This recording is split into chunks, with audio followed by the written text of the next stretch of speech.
USA Global TV and Radio proudly presents the Royally Rich Lifestyle Show, starring Ian Pelham Turner and Helena CHARD. Brought to you in part by the British School of Excellence, Investors in People. This program is brought to you in part by the British School of Excellence and founder, Mr. Philip Sykes, building confidence, changing lives. Do you share our view that etiquette is a set of modern life skills that are essential for personal and professional success? Join us as an etiquette coach and change people's lives through the power of etiquette and manners. The last few days have been really amazing. I had the trainer course from the British School of Etiquette. And I must say it's been one of the best decisions I've ever made and one of the best investments I've made in my own training and development. Now, words alone will not describe the transformation and the positive path that I have traveled with the British School of Etiquette. I find I learned a lot from the lessons this time I came. The last few days with the British School of Etiquette have been fantastic. And what I've learned now is really beyond my expectations. This is the most rewarding experience and the best investment I have made this year. It was just great. I learned so much, and when I go back to Belgium I will incorporate a lot of it into my day-to-day life and business. It's been absolutely wonderful for the whole week that we were here. I feel transformed, and I feel like blowing a trumpet and tell people, come and do this school. This class is the best. This is the best school ever. You should take it. It will change your life immediately. I am now able to teach other people how to bring the best of them. Thank you. Thank you, BSE. Thank you. Thank you so much. Thank you. Thank you to our clients for their testimonials on the Train the Trainer program.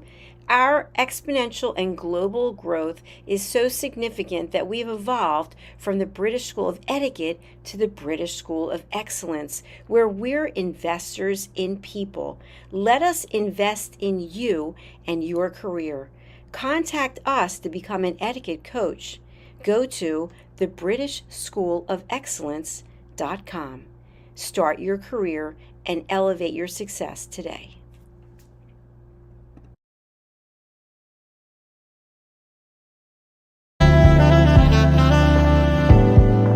Welcome to USA Global TV and Radio, where our mission is to provide education, entertainment, hope, and inspiration.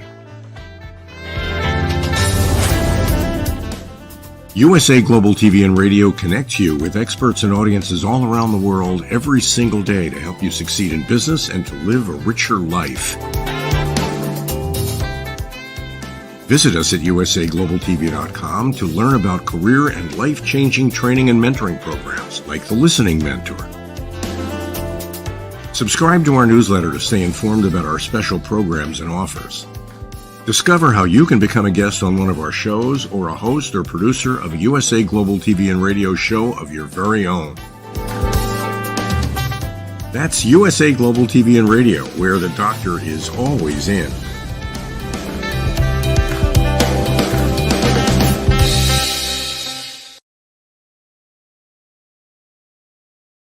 Hello and welcome to another Royally Rich Lifestyle Show with me, Ian Pelham Turner. And me, Helena CHARD. Well, it's another great day on ALB UK television. Let's roll the titles and let's get on with the show.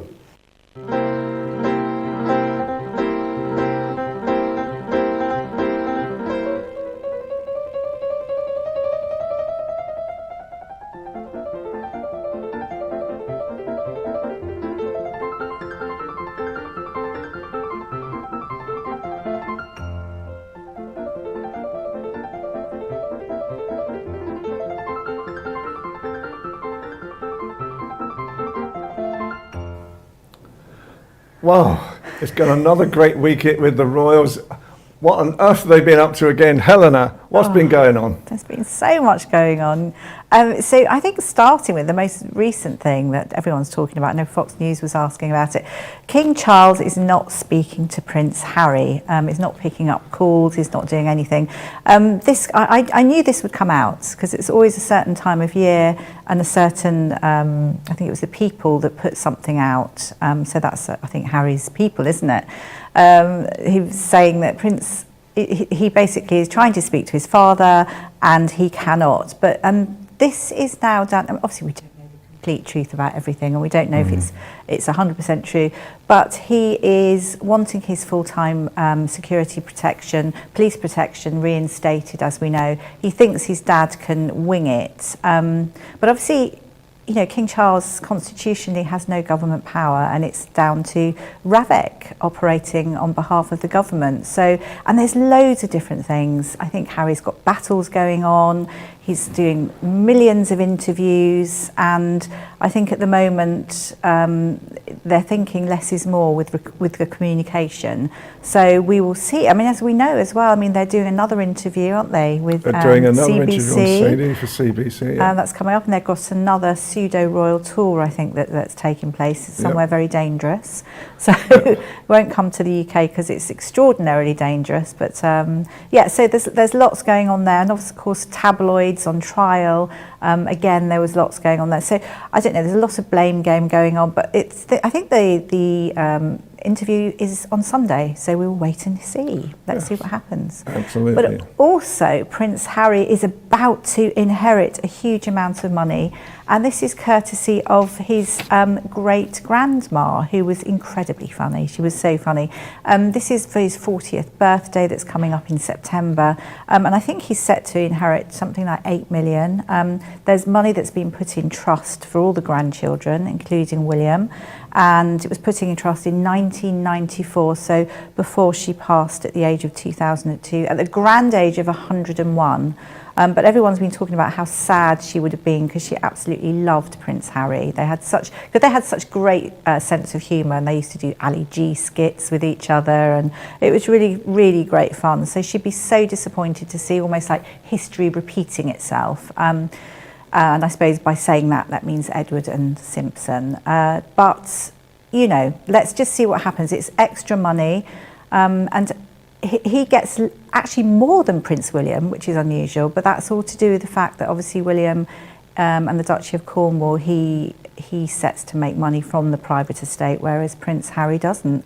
So it's a difference in the allocation of monies, which I find very interesting. Well, I think, you know, the reality with all of this is that they've all got another big payday between them all at the moment, and huge amount. Let's come back together. That's my message. Let's get them all back together again. I think it will take a while. It's going to take a while. I know. Absolutely. And obviously King Charles, I mean, there's lots of talk, isn't there, about King Charles wanting everybody, that's the public, to be able to connect with the palaces and the castles, and making everything more public, which is fantastic. And in fact, even Balmoral into a museum, which will be very interesting. So one of the things at the moment is King Charles is opening one of his favourite Scottish retreats, and that's for private dinners this summer. A unique chance to enjoy this dining experience at the Castle of May. Now, I would love to do this, I have to say. Something for us to do, I think, Ian. We'll have to take a wander to Caithness. Apparently, groups of 12 can take a champagne tour of the 16th century castle and enjoy a bespoke 3-course meal made by a local chef, so it sounds very delicious.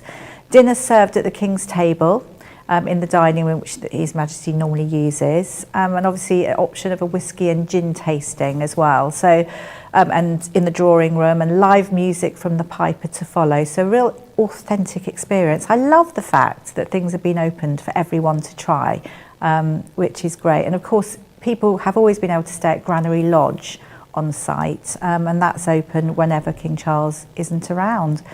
So. And following on as well, we were talking about the late Queen Mum, who's so funny. She bought the castle in 1952. It was gifted to Queen Elizabeth May Trust in 1996. And it attracts so many visitors. And obviously now monies go to the King's Foundation, which is all great news, and offers lots of educational courses. Something as well, we love Princess Diana, and I know Ian's taken some lovely photographs that we should show on the show again, shouldn't we? Some really beautiful ones. But I'm interested to know that Princess Diana's beloved Christian Dior bag, it used to be called the Choo Choo bag. It was launched in 1994. Princess Diana absolutely fell in love with it, and 2 years later they named it after her in her honour. So it was then the Lady Dior bag in '96, obviously with Diana's blessing. And it was the most popular design. She had it in every single colour, and I think it was with her new sense of freedom.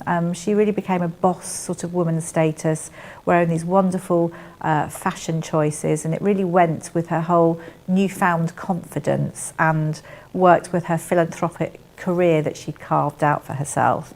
And leading into that, which is quite interesting, is that Meghan now, when she's out and about with her girlfriends, is seen carrying a Lady Dior bag as well, but she has a slight difference in that she's got an embroidered little... she's got her name on it. She's got her name on it. Now, isn't that typical? She's not a working royal, but she's hanging on to that royal title for dear life, despite not being a working royal, and so she has the Duchess of Sussex on it, which is DSSOS, which is slightly strange, but I think Duchess must be the DSS bit, and then OS is Sussex.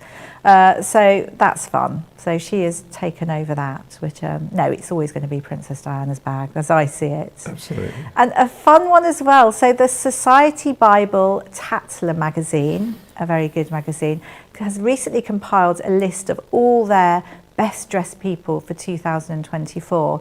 And I think the irony is that there's the most unlikely person royal that's been chosen as being the best dressed person that scooped the crown, and it is Princess Beatrice. Now, I'm thrilled that she's been given this award, but obviously she's gone from one extreme to the other, where she was so mocked with her fashion, as we can see the hat that she wore to the Prince and Princess of Wales wedding, which she did sell off for charity, so it did make a lot of money, but always has had a dig. But she's looking very sophisticated now and beautiful, and this is down to her new stylist, and she's actually been called the Princess of Perfection, which I think is probably going a little bit too far, but good for her. I'm trying to think of who her new stylist is, but it's Olivia Buckingham. I knew there was a royal twang there.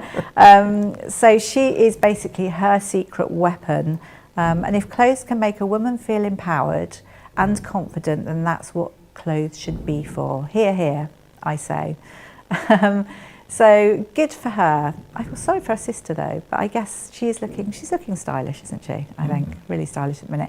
And also the Princess Royal, as we remember, we reported on this show not so long ago. She's a most unlikely men's fashion icon, and Fendi basically said that she gave her inspiration for the new male line. She's the most elegant and the chicest woman in the world. Again, isn't that a fun one? And we can see her there in the MAC when she's sporting, and Fendi obviously did a copy for the male catwalk there, which is unusual to say the least. And also we've seen quite a bit, because obviously Princess Anne, she's had her accident recently. She is still slightly recovering, but she's on her feet and really enjoying the 2024 Olympic Games. So she sparked royal frenzy. She was giving Adam Peaty his award, his silver for 100 metre breaststroke, and really enjoying all the games. In fact, I think she's there for the whole time. Absolutely, and I think we've got a picture of her with her husband as well at the Olympics, with a and I love it. Hat on. Do you know, I love that hat. Isn't that great? I think she sort of looks very with it there. It's a bucket hat, isn't it? Is that what it is? I think it's got a bucket hat. I would call it a pork pie hat, but there you go. I think I love that. But, so she's enjoying everything and giving out all the medals, and people are really enjoying seeing her there. Of course, we remember she was in the 1976 Olympics herself, and also her daughter Zara won silver at the 2012 team eventing. And yes, just to say that she does the 3-day event, not horse racing, as I mentioned the other week, Yes. which was completely wrong. I realise I made the mistake, but there you go. It had all sorts of aspirations, I just think, of well, going over the jumps at Ascot. all to do with horses, and she's really enjoyed the 2024. I got a feeling, didn't Anne once actually do horse riding? I think she raced at Ascot one time, if I remember rightly, years ago. She has, but it wasn't her main. She was always a 3-day sport, but I think she actually she so I wasn't so wrong then. So that wasn't too bad. No, it wasn't too but so good. And also following on with this, I've just recently heard that Tom Cruise is going to do some amazing thing at the end of these 2024 Olympics. So he's obviously doing, I don't know, some kind of. He's not going to jump out of a sky, is he? Well, nothing could beat our Queenie, late Queen Elizabeth, jumping out of the plane. Anyway. I know, so lovely. And just really to finish off as well, as we know, the hardest working royal, as she's known, so Princess Anne. She now, the Princess Royal, she has taken Princess Charlotte under her wing, which I think is beautiful and actually a really good match. They get on incredibly well. They talk everything from, I don't know, it's to do with princess training, and I think the idea is to make sure that Charlotte doesn't go a little bit AWOL, like father and uncle, William and Harry, and to put in the hard work so she understands. But I think so that Charlotte and Beau, they can really, it's a mutual respect, and I think no one could do it better than Princess Anne, and obviously Prince and Princess of Wales are absolutely thrilled. Fabulous. So there we go, Royal Roundup. Right, well, we're now just going to take a short break, and then we're going to see 2 videos today from the Royal Family channel. One is to do with King Charles, and he's in Scotland looking at some of the latest properties that he's been asked to view. And then the second one is the competitive nature of William and Kate. Stay tuned.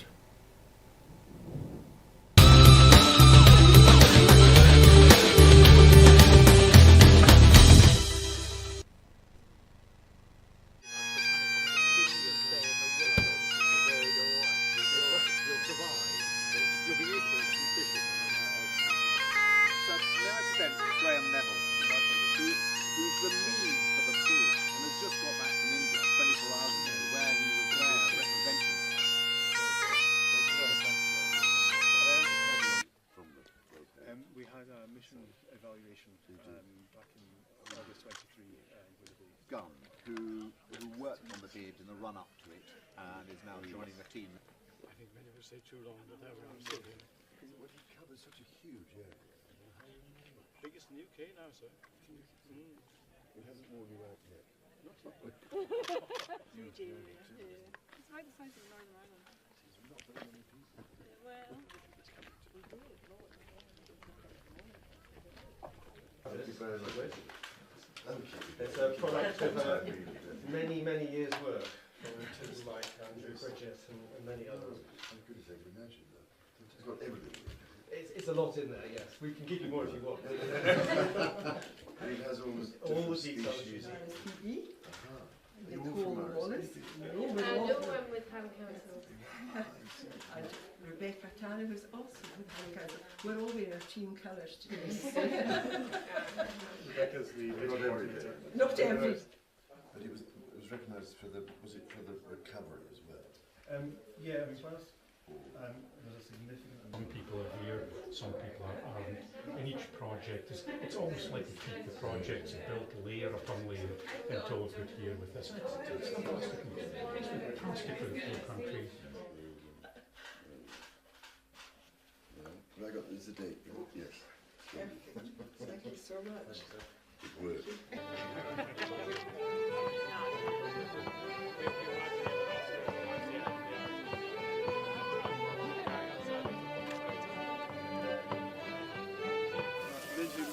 Sarah, if you want to come up here, you can just sit.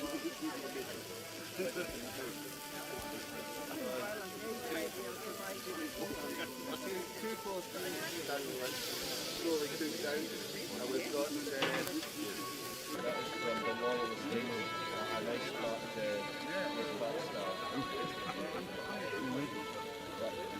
style.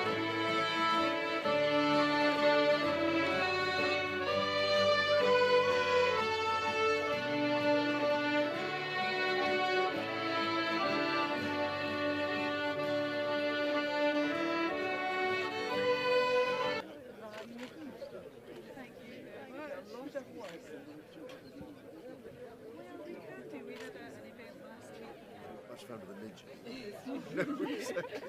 Challenge. But you might get something on the bottom. At the end of it. So where are you in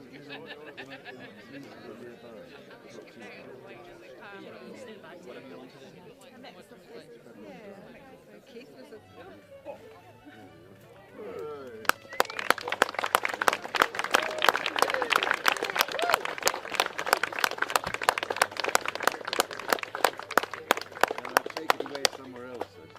I do hope the venison burgers are up to standard. Covered in midges.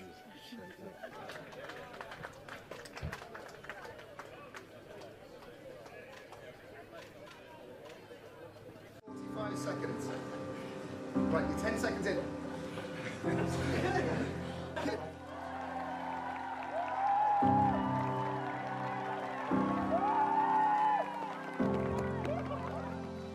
Set. Go.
You cheated. You cheated, but I understand when you're slow. I didn't trick. You got it. That's how it is. It's okay. You didn't trick it, did you? I'll get him back though. I'll get him back one day.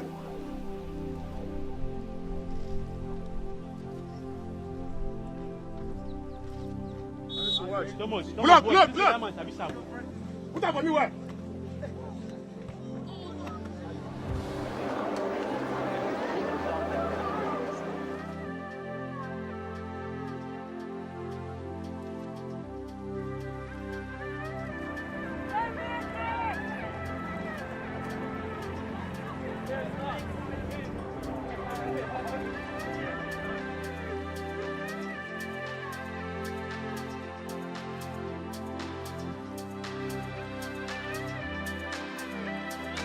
I'm shooting what's tall.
So welcome back, and now we're going to talk about the retail situation in London at the moment as part of our Launch GB campaign.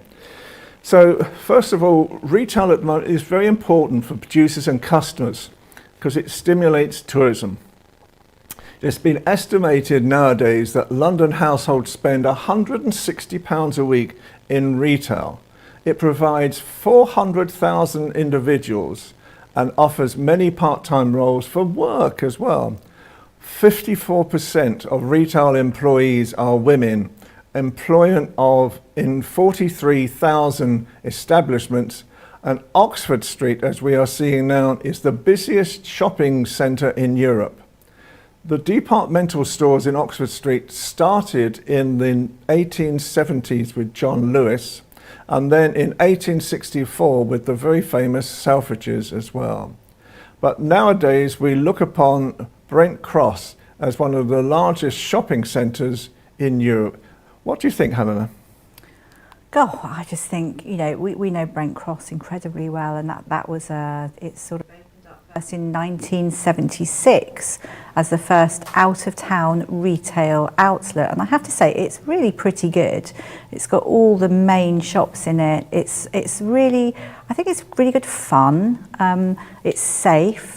And you can get absolutely everything from there. But I think it was developed by Hammerson, and the lovely thing, it was actually opened by Prince Charles on the 2nd of March 1976. And in his honour, Prince Charles Drive runs along the front. And it attracts 15 million visitors a year. It's one of the largest incomes per unit for UK retail spaces. And it took 19 years to build at a cost of 20 million. And it's really, really praised as bringing the American style concept to the UK. I think what's so great as well, I think you have so much scope with all that space. You can bring people in, you can have pop-up stores if you want to, you can have great big plasma screens, so doing extra add-on sales, which I think is really exciting. And it's not like the olden days where it was the very traditional stores. And it's interesting that the first three major stores, Phoenix, John Lewis and Marks and Spencer's, are still there, that many years later. Absolutely, and you've got the fashion and food and relaxing, there's a lot of, it's really, and it's always very clean. So I think these stores, they do very well. I mean, I hope it's part of the future. Yes. I don't know. I think probably I think people's stores are probably struggling. I think from what we're hearing at the moment is that they're actually going to double the size, double the capacity. Yes, I've heard of Brent Cross as well. So it's obviously incredible, one of the, isn't it? Such a success story for business in Britain as well. I mean, I'm sure it's not going to be 20 million, because that's very good, isn't it? It's going to be a fortune, but it obviously does incredibly well. So absolutely. I think it's great to highlight all these wonderful stores. Well, it's part of our new Launch GB campaign as well, to actually promote through the Royally Rich Lifestyle Show the values of Great Britain to America, and show what can actually be seen in Britain as well. So it's another sort of a beautiful piece to actually sort of look at the same time. However, the show has come to an end again. It is a massive show today of the Royals, isn't it? We can't have come to the end, surely. We have come to the end of the show already. So it is one of those shows that I hope people will enjoy. So again, from me, Ian Pelham-Turner, I would like to thank, first of all, Helena Castrati and ALB UK Television, and also Dr. Jacqueline Kerback and USA Global TV and Radio as well, for all the support that they have given us to actually create such a great show as well. Helena, how do you feel today? Oh, I think another great show. Lots and lots of royal. I think really great fun, isn't it, seeing the Prince and Princess of Wales competing against each other. It's like, who would you choose for the Olympics out of those two? So and really great to be able to work with all these wonderful people as well. So we look forward to seeing everyone next week. Absolutely. So for me, Ian Pelham-Turner. And from me, Helena CHARD. Have a great week, and we will see you again next week. Stay tuned.